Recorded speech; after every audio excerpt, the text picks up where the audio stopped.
Hey guys, just want to go over with you the things that we talked about in class on Monday. In class on Monday, we went over section 1.1. In 1.1, we mainly just focused on solving the linear equations in one variable, which was part 1 of 1.1. And we didn't really get to anything else beyond that with the time we had in class.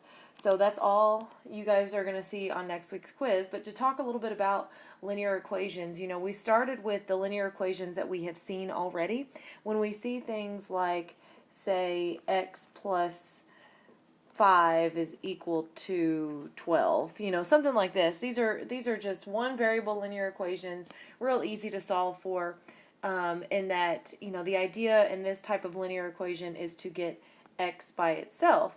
Well, x is over here on the left side of this equal sign. So here's our equal sign. I'll show that in red. Maybe that's a little bit easier to see. And so we want x to be by itself instead of sharing that left side of the equal sign with this plus 5. So what we have to do is we have to get rid of that plus 5. So we talked about this the first day of class. That anytime I want to get rid of something, I have to do the opposite of what's being done. So obviously 5 is being added, so because of that I'm going to have to subtract to get rid of it.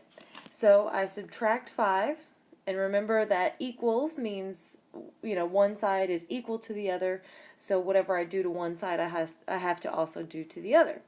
So what we did is we just took 12 minus 5, and that gave us 7. So therefore x is equal to 7. So that's what's being talked about on page 83 in that table as it goes through the properties of equalities, that, if I have a plus b, that's the same thing then, if I have, just walking you guys through this, not a plus b, I'm sorry, a equal to b, then what we can do is we can add something to each side, and that will still keep it equal. And that's exactly what we did in the previous equation when we added 5 to each side. In any example, and same thing goes for the reverse. If I have, say, x minus 2 is equal to 13, then obviously the same thing goes here, that I can do, I can add to each side. In the previous example, we subtracted 5 from each side. Here, I will add 2 to each side, since again, we're doing the opposite of what's currently being done. And that leaves me with x is equal to 13 plus 2 is 15. So x is equal to 15. So this should be a refresher from what we talked about the very first day. And the same thing goes with the second property, which is the multiplication and division property, which says, if a is equal to b, then therefore I should be able to take a and multiply it by something. As long as I multiply the other side by the same something, then I would still get the same answer. So, in any, example where we're dealing with, actual numbers here, let's say I have 5x is equal to 25. Well then, since x is being multiplied by 5, what we had to do to each side of the equation here is we had to divide by 5. And that canceled out our 5's over there, left me with x, and over here 25 divided by 5 is 5. So we were left, with our answer. And the same thing for the reverse. If x is currently being divided by a number, say x divided by 4 is equal to 10, then what we could do to both sides of the equation here, since x is being divided, we're going to have to multiply by that number in order to get rid of it. So I'll show it that way. But as long as we do it to both sides, that keeps it equal. So over here, x's cancel out, and so we're left, 4's cancel out, not x. And we're left with x. Over on the other side, we then have 10 times 4, which we know is 40. So there's our answer. So that's what we started with, and like I said, hopefully that's just a refresher from what we learned, in the first class. Even when two things were being done to x, we discussed, if I have 5 times x plus 2 is equal to 12, then remember what happens in this type of equation. Since again we're looking over here on this, I'm looking according to this equal sign. So I'm looking over here at the left side of the equal sign, and on that left side of the equal sign, two things are being done to the x, so we had to do two things to then get rid of to get x by itself. 1, we have to get rid of the 2. Again, remember, we have to get rid of whatever's being added or subtracted first. The second thing we're going to get rid of is the 5, because our next step would be, it's almost like we're going in the opposite of the order of operations in order to get rid of numbers. So what we did was we subtracted 2 from both sides, again doing the opposite of what was being done. That canceled out those 2's and left us with the 5x still. And then over here on the other side of that equal sign, 12 minus 2 gives us 10. So now we just have a second part to this particular equation, still trying to get x by itself. X is being multiplied by 5, so therefore we divide by 5 in order to get that x by itself like we want. So over here the x's are going to cancel out and leaves us with our x down there. And then over on the other side, 10 divided by 5 we know is 2, and that's what gives us our answer. And again, remember, we could always use substitution. If we said x was 2, that means I should be able to plug in that 2 into our original equation and see if this is a true statement. If 5 times 2 plus 2 gives us 12, then that's correct, and that is correct. We know 5 times 2 is 10, plus 2 is going to give us 12, so that would be true. So we know that x is equal to 2. So that's what we did the first day of class. I had gone over that the first day. But we went into a little bit more detail in this class this week. We started getting into where we have linear equations that have more than just, 1 or 2 steps. Instead, we simplify with that chart that's in the middle of page 83. It reminds us that when we have linear equations with one variable, that if there are parentheses anywhere involved where we need to apply the distributive property, that needs to happen first so that we can get rid of any parentheses.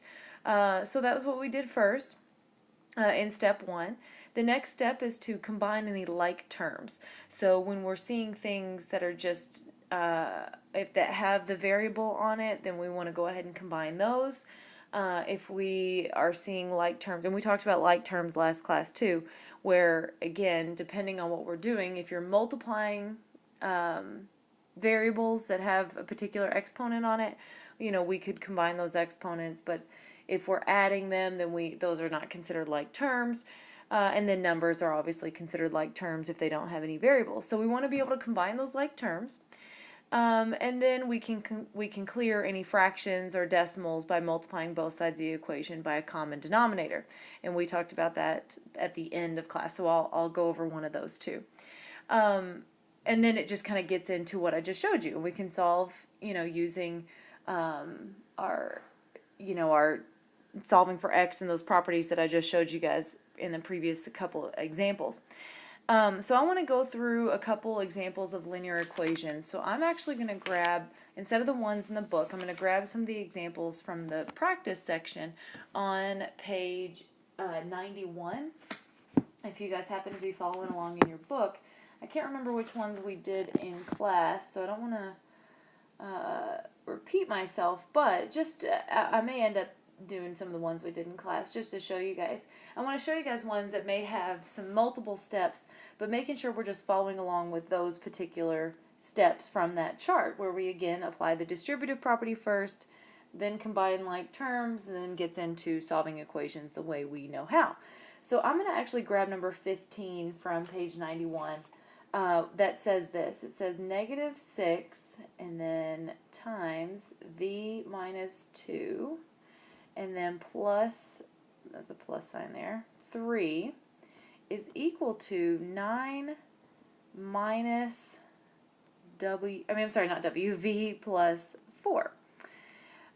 So looking at this entire equation, again, according to this equal sign, we have lots of things going on either side of the equation there. So in order to get x by itself, I keep saying x, that's the common variable here, but v by itself is obviously the variable we're looking at here, my apologies. We need to apply a couple rules first. So the first step was to apply the distributive property, because as you can see over on that left side of the equal sign, I have -6 in front of some parentheses. And then over on the right side, I know it's just a negative sign or a subtraction sign, but we can look at that as -1 in front of some parentheses. So in order to get rid of the parentheses first, we must apply that distributive property. So that's what I'm going to do here. I'm going to go ahead and do that and apply my -6 times v, which we know is -6v. And then I'm going to apply -6 times -2, which we know -6 times -2 is +12. And then we haven't done anything with that +3 yet, so I'm going to leave it as is. And then we have 9, leaving that alone. We're not doing anything to that yet. And I'm going to apply the distributive property here to get rid of those parentheses. So again, like I said, we can look at this minus sign here in front of the parentheses as if it says -1. -1 times v is just going to be -v. And then -1 times +4 we know is -4. So we've been able to get rid of parentheses. So that's going to help us with then the next step. That allows us to now go ahead and combine our like terms. So we've got over on that left side of the equal sign here, the only like terms I have here, we've got two numbers. Obviously I can't combine v, anything with a variable on it with just numbers. So we're not going to do that until the next step. When we combine it with the v over on the other side. But I'm going to go ahead and just put together my 12 plus 3 there. So we have over on this side, I have just -6v plus 15, as I've combined my 12 and my 3, equal to, and over there I also have two variables I can put together. And so I'm going to go ahead and put together 9 minus 4. 9 minus 4 we know is 5, so I'm going to go ahead and just write that out as 5 minus v. So I just put those together there, and we left that as is. The v will stay as is. Now we can go ahead and we can put together like terms on opposite sides of the equation, applying, again, the opposites. Whenever we're dealing with going to opposite sides of the equation, we're going to have to apply opposites. So like we've solved the problems we looked at before this.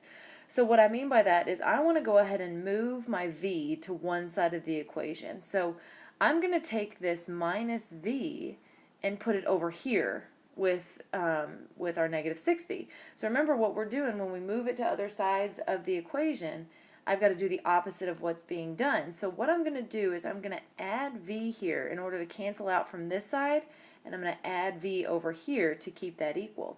And what that's going to do is -6v plus +1 we know is -5v, and then I'm going to still have my plus 15 is equal to now 5. So we've been able to move that v. So now I want to go ahead and combine those numbers. As we can see, it's kind of an equation like we've seen before, so hopefully this kind of is similar looking now that we've gotten to this point. It looks like the problem we did just before this example, and we know that again we're just trying to get v by itself, and two things are being done. We've got 15 is being added and -5 is being multiplied, so I want to get rid of that adding a 15 there, so I'm going to do the opposite of what's being done here. I'm going to go ahead and subtract 15 since 15 is being added, so I'll subtract 15 over here. That leaves me with -5v over here on the first side since our 15s had canceled out, and then over here on the other side I have 5 minus 15, which we know is -10. So we've got -5v is equal to -10. Now I have to get rid of that -5. And so since since we're trying to get rid of both the negative and the 5, and it's being multiplied by the v, I'm going to go ahead and divide by -5. That'll cancel out the -5s there, and I've got to do it over here on the other side as well. And -10 divided by -5 we know is +2. So v is equal to +2. And that's the answer we get at the end of number 15 there.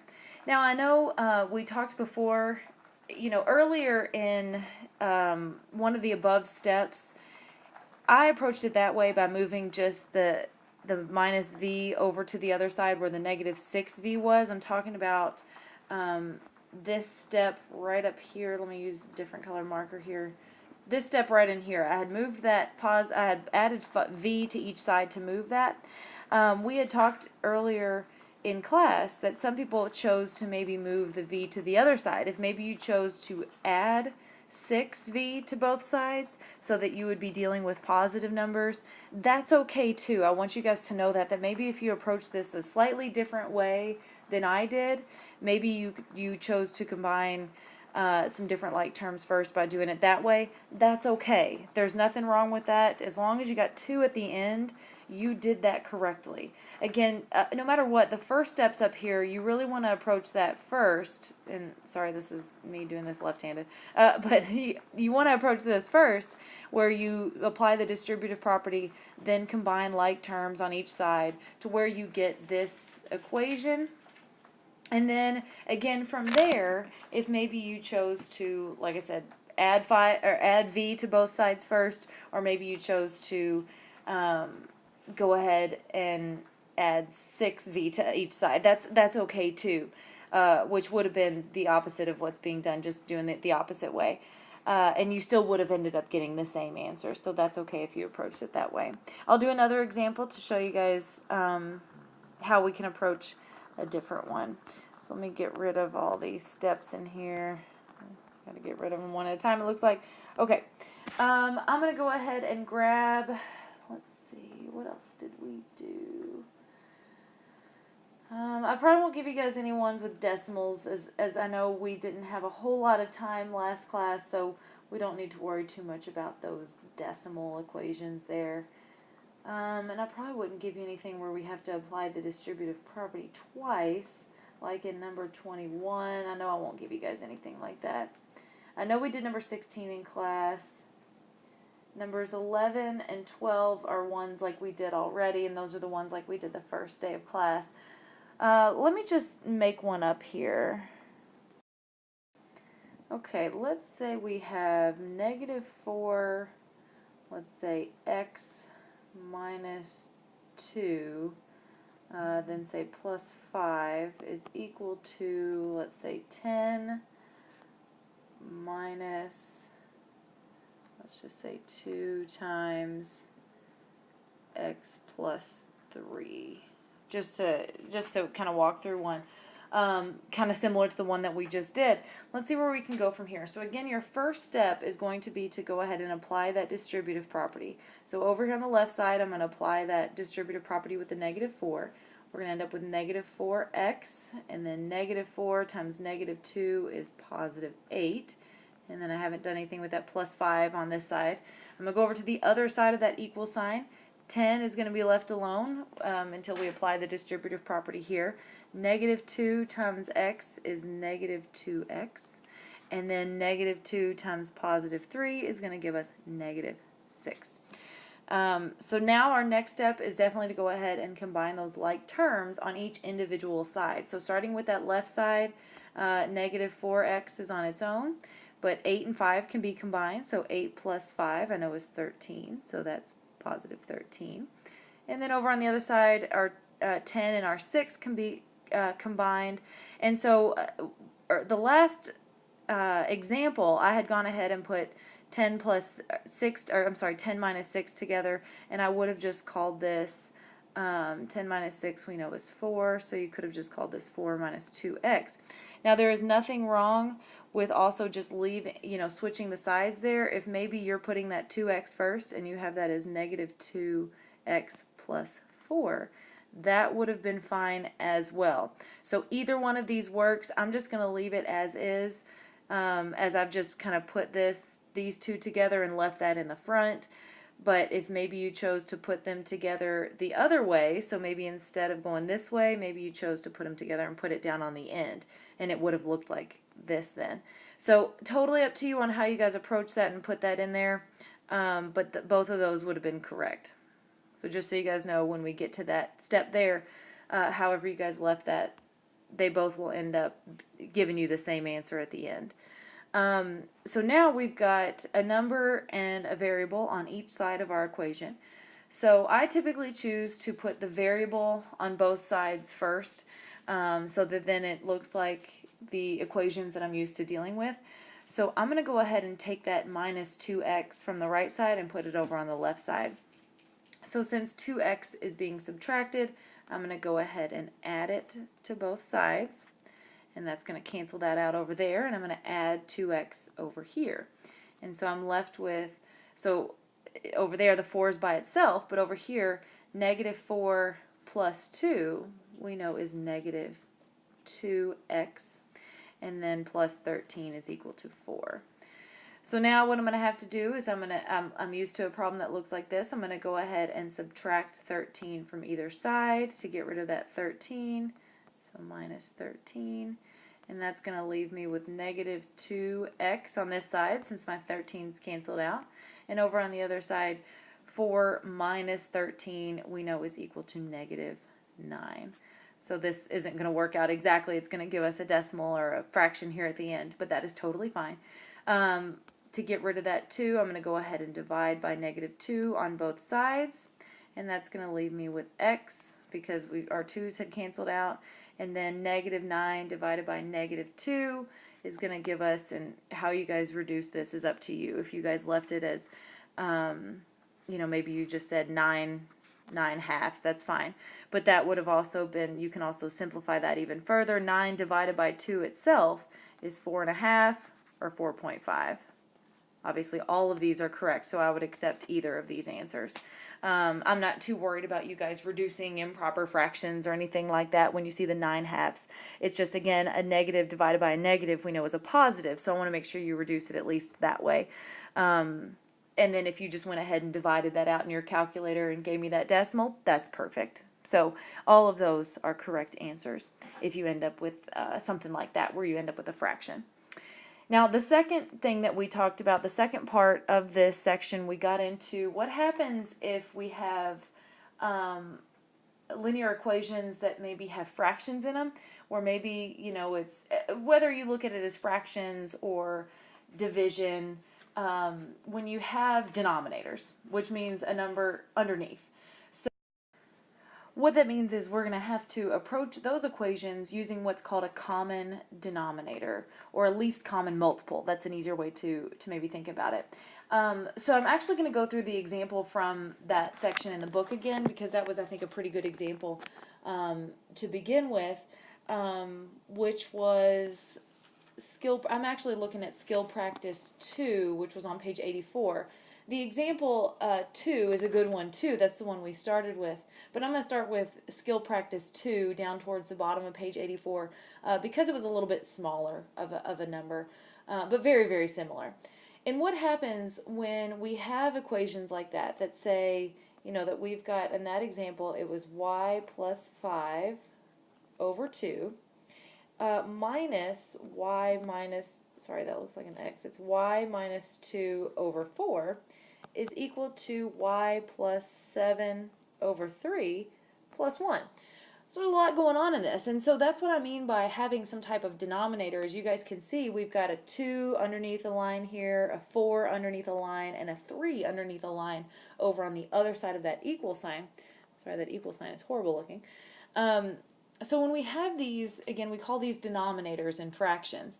What we have to do is we can easily get rid of them, kind of similar to how we started the original, or the other equations that we had just did. The first step was to get rid of parentheses by applying the distributive property. Here we can get rid of denominators by applying a least common multiple.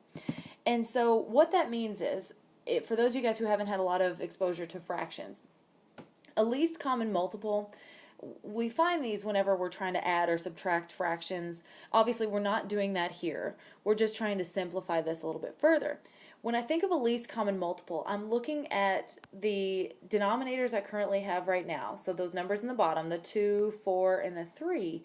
And I'm looking for something that each of those can evenly go into. So meaning kind of thinking about like our times tables for each of those numbers. And I just want to draw that out for you. I showed you guys a simpler way to do that in class. But what I mean by that is our times tables for, and actually let me write this in red, 4, 3, and 2. Since those are our current denominators right there, I'll erase this in just a second. But looking at their multiples, what I mean by that is looking all of these numbers times 1, times 2, times 3, times 4. I mean, we could go a little bit further, but I think we're going to find it before this. So if I look at my multiples of 4, I know that 4 times 1 is 4. We know that 4 times 2 is 8. 4 times 3 is 12. And 4 times 4 is 16. But now looking at my 3's, let's start with that. And we could, again, we could obviously go a whole lot further, but I'm going to stop there because we're going to find it before we need to even go further. 3 times 1 I know is 3. 3 times 2 I know is 6. 3 times 3 is 9. And 3 times 4 I know is 12. So far we have 1 in common. We may, even choose to go a little bit further with these smaller ones just to see, if, maybe we have to go a little bit further. 3 times 6 I know is 18. I mean, we would find multiples in common if we were to go super far. But I'm going to need to go to the 6 with the 2. That's why I wrote that out there. And you guys probably are aware of that. But looking at our multiples of 2 now, I'll see that our multiples of 2 I know are 2, 4, 6, 8, 10, 12. And the very first one that we have in common you're going to see is 12. And so that's the multiple that I'm going to use because it's the first number that these 3 have in common. And so I mentioned to you guys in class the other day that really a quicker way to do that would be to look at your multiples of the larger denominator that you currently have. So in this case, our 4, I'm going to look at the multiples of 4. And if we just did that and looked at our multiples of 4, 4 times 1 is 4, 4 times 2 is 8, 4 times 3 is 12, 4 times 4 is 16, 4 times 5 is 20. And so stop there and then ask yourself if the other 2 denominators can go evenly into these numbers. Can 2 evenly go into 4? Absolutely. So it would work if our denominators were currently just 2 and 4. But can 3 go into 4? No. 3 would not evenly go into 4. Instead, it gives us a decimal if we were to take 4 divided by 3. So that's not going to work. So ask ourselves again now with the next one. Can 2 easily go into 8? Absolutely, it goes into 8 4 times. But can 3 go into 8? No. So that's not going to work there. So we ask ourselves then with the next number, can 2 evenly go into 12? Yeah, we already know that 4 can because this is obviously what the multiples we're looking at. And can 3 go evenly into 12? Absolutely. So that's kind of a quicker way of finding that least common multiple if you're looking for that. Then you can find it a little bit quicker without having to draw out the multiples of all 3 of these numbers. So either way, we find that our common multiple is 12. And so if you go back to one of the rules that we had talked about earlier, the property rules, where I had said if A is equal to B, so talking about, again, this equal sign right here, this is considered, this first side of the equation is considered A, and the second side of the equation here is considered B. And one of the property rules we talked about, we said if A is equal to B, then that means I can take A and multiply it by C, and then set that equal to the other side. I could take B, and as long as I also multiply it by C, I should still get the same answer, and that should make this easier to simplify. And that's exactly what we're going to approach here. What I'm going to do is I am going to take, let me get this out of the way, I can take both sides and multiply it by that least common multiple, so this first side, and multiply it by 12, and even this second side and multiply it by 12. And because I'm doing it to both sides, I should get the same answer. And you're thinking, well, okay, that's cool.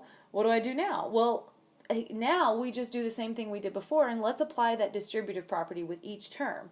Meaning that I can actually separate this a little bit further. Since we've got a subtraction sign here in the middle between these two terms, I can distribute the 12 to this and to this. So just breaking this down a little bit further, that means I have 12 times y plus 5 over 2, and I'm going to separate that there, minus, okay, because that's still there, then I have 12 times, what's there, y minus 2 over 4, okay, so far so good, and oops, that was supposed to be in red. And then that's equal to what's on the other side, and distributing the 12 to both of those terms, then we have 12 times y plus 7 over 3. I keep forgetting, I want that to be in red so you can see this better. And then that is the sign between there is plus, and then 12 times 1 we know is just 12. So I don't have to really put any parentheses there. So we've distributed that to each part of each side of our equal sign. Now we're going to have to continue with the distributive property because we still have these parentheses here.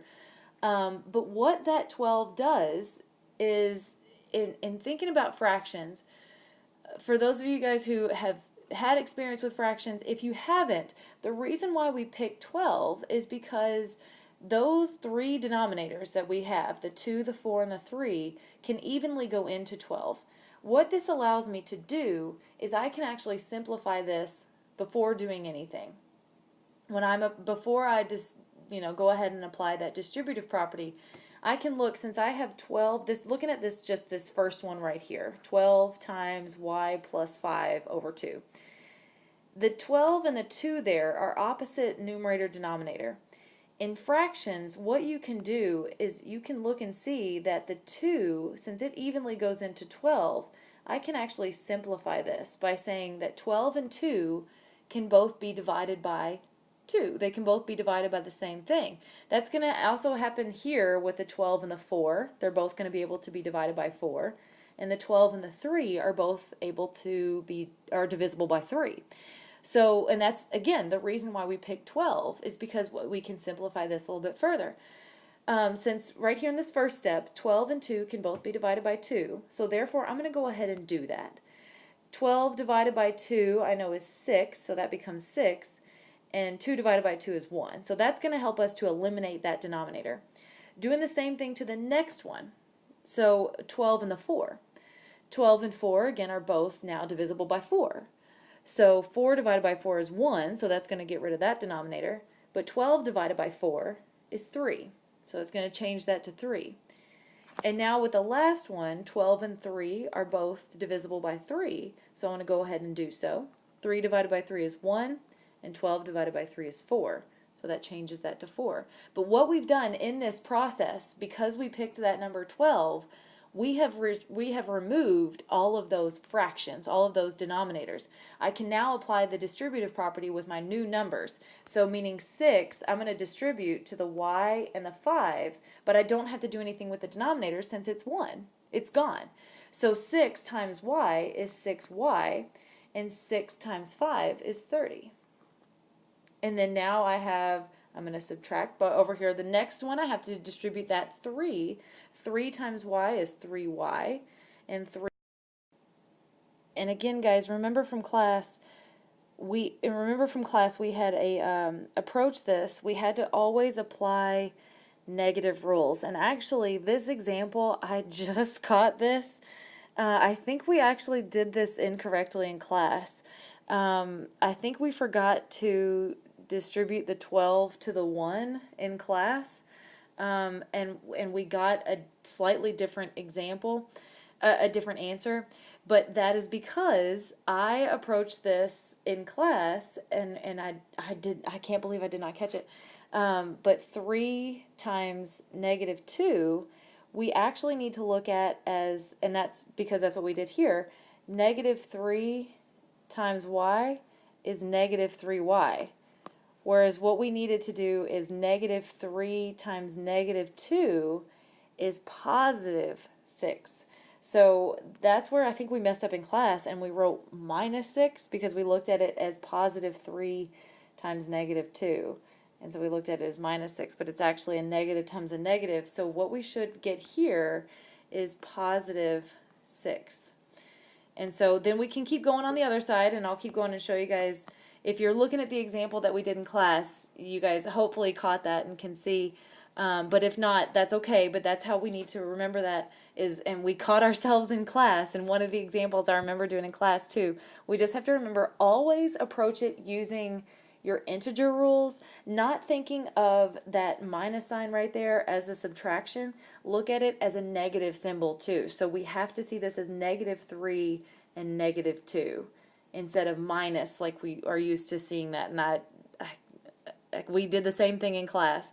So we need to distribute this over on the next side. We need to distribute now the 4. 4 times y is 4y, and 4 times 7 is 28. and then the plus 12 is there at the end. So now we have an equation kind of similar to what we've looked at before. We've applied the distributive property. So now our next step is to go ahead and combine our like terms. So I'm going to go ahead and combine over on the left side. We have two y's that we can combine. 6y minus 3y is going to be 3y. So I'm going to go ahead and write that down as 3y. And then we have positive 30 and positive 6, so that's plus 36. And then over on the other side of that equal sign, going ahead and combining those like terms, 4y does not, oh, I meant to have that in blue. 4y does not combine with anything over on that side, but our two numbers can. Positive 28 plus positive 12 is positive 40. So I'm going to go ahead and combine my like terms on opposite sides of the equal sign now. Again, remember doing the opposite of what's currently being done. I'm going to go ahead, I want to deal with positive y's here, so I'm going to actually go ahead and subtract 3y from over here to cancel that, and subtract 3y over there, and that leaves me with, sorry, I'm running kind of short on space here, that leaves me with, where am I over here, 36 over on the left side is equal to, and then 4y minus 3y is y, plus 40. And so now I need to get rid of that 40 to get y by itself, so I'm going to subtract 40 from both sides of our equal sign, and that's going to leave me with negative 4 is equal to y. So we got the same answer in class, but that's only because we left that 1 out. Up here at the very beginning, we forgot to distribute that 12 to the 1, and we need to remember to do that, that 12 needs to be distributed to that part of this equation as well. And I'm sorry that we didn't catch it in class. I know we caught one similar to that in class, but I'm just now realizing that. Just don't forget to apply that distributive rule to all parts of the equation. So let me actually do another one that might be a little bit simpler. Let me grab one from the back of the book here. Sorry, let me get rid of all these goofy lines here, and let's try to leave a little bit of space for the next one. So let's see. Let me go grab one from the back here. Okay, I'm actually going to take a look at let's do number 30. Number 30 in the back. Yeah, we'll do number 30. We might be able to find a good example here within number 30. Number 30 I'm on the review section on page 91. That's what I mean by number 30. Number 30 says this: t minus 2 over 3 minus t plus 7 over 5 is equal to t minus 4, well, write that out, t minus 4 over 10 plus 2. Okay, so looking right now, we've got these denominators of 3, 5, and 10.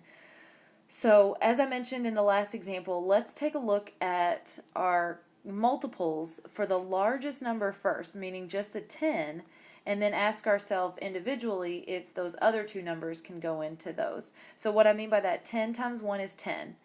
We know 5 can evenly go into 10. So that, 5 can go into 10 twice. So that would work. It's a multiple of 5. But 10 is not a multiple of 3. So therefore 10 would not work. So I have to keep going. 10 times 2 I know is 20. 5 will go evenly into 20, but 3 will not. So because of that, we cannot use 10 or 20. But 10 times 3 is 30. Okay, 5 can go evenly into 30, and 3 can go evenly into 30. Therefore, the multiple that we're going to work with in this equation is going to be 30. So I'm going to go ahead and get rid of this. Let me erase this here. All right, so we're going to work with 30. So that what I mean by that is I can multiply both sides of this equation, remember, by 30, and as long as I'm doing it to both sides, I'm going to get the right answer. What we can do one at a time is I can distribute that 30 to both of the terms on either side. So the 30 first gets distributed to this whole thing, and then the 30 will get distributed to this whole thing, this whole t plus 7 over 5. And then same thing on this side. 30 will get distributed to the t minus 4 over 10, and then 30 will get distributed to the 2. So doing that one at a time, we're left with 30 times t minus 2 over 3. And then I'm left with, and that's minus, or again, may need to look at that as a negative, put 30 times t plus 7 over 5. And then on the other side of the equal sign, I'm going to distribute that 30. So I'll have 30 times t minus 4 over 10. And then with distributing that 30 to the 2, the next step would be plus 30 times 2. I'm going to go ahead and solve that. We know that that's 60. So I'll have that in there too.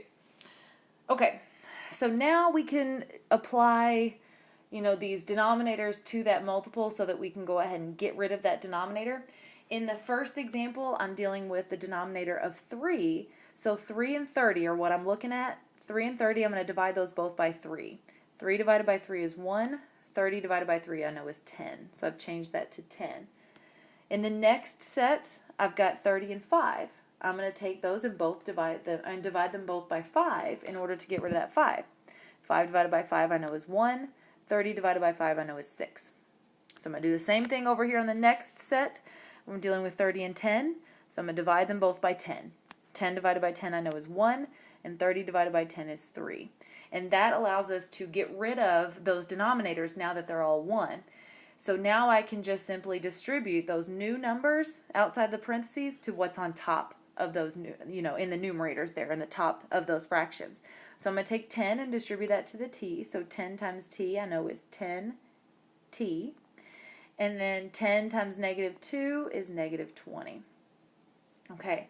And then in the next part, we have negative 6. Remember, that's what we're looking at as negative 6 times t is negative 6t. And then negative 6 times positive 7 is negative 42.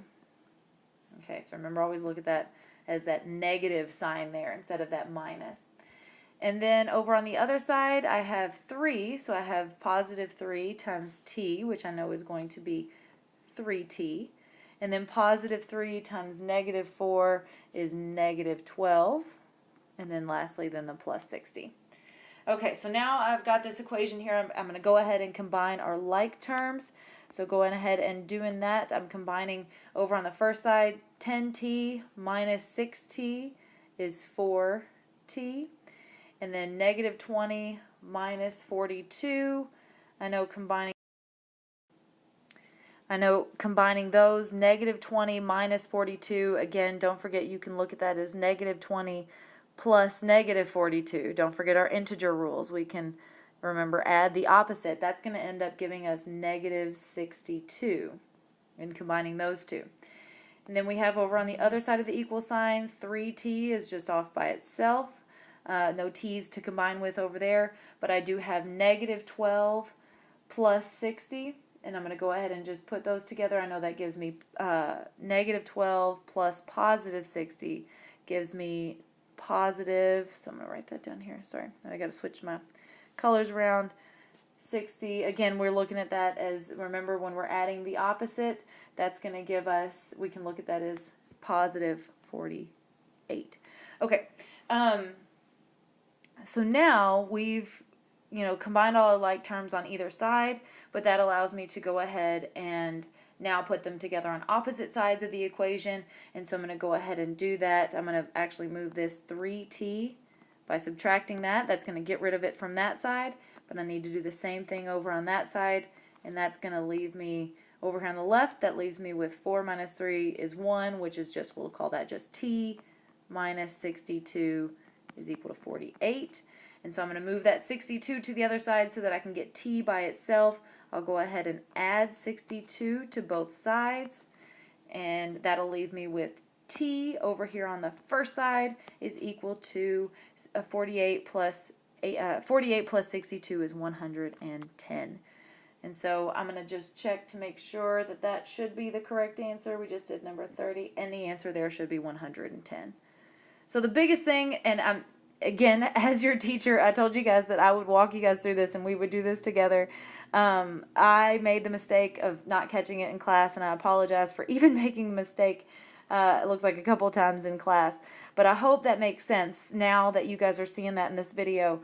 That, always look at these when you're combining terms and you're using that distributive property. Make sure that we're always looking at that as applying our integer rules. So when we see that minus sign, don't forget to look at that as that, instead of subtraction, look at that as a negative symbol as you're applying that distributive rule and you're putting those together. I'll be sure to go over that when we cover that before the quiz on Monday. But in the meantime, guys, please, as you all are going through the homework, that homework is posted now. As you guys are going through that homework assignment, please, please, please do not hesitate to ask any questions. I will be glad to create another video if I need to over the weekend, so I can, shoot you any quick videos that may help you with specific questions on the homework, so that we don't get stuck next week either. But I hope that helps. And like I said, please don't hesitate. Ask me any questions you guys might have. Thanks, guys.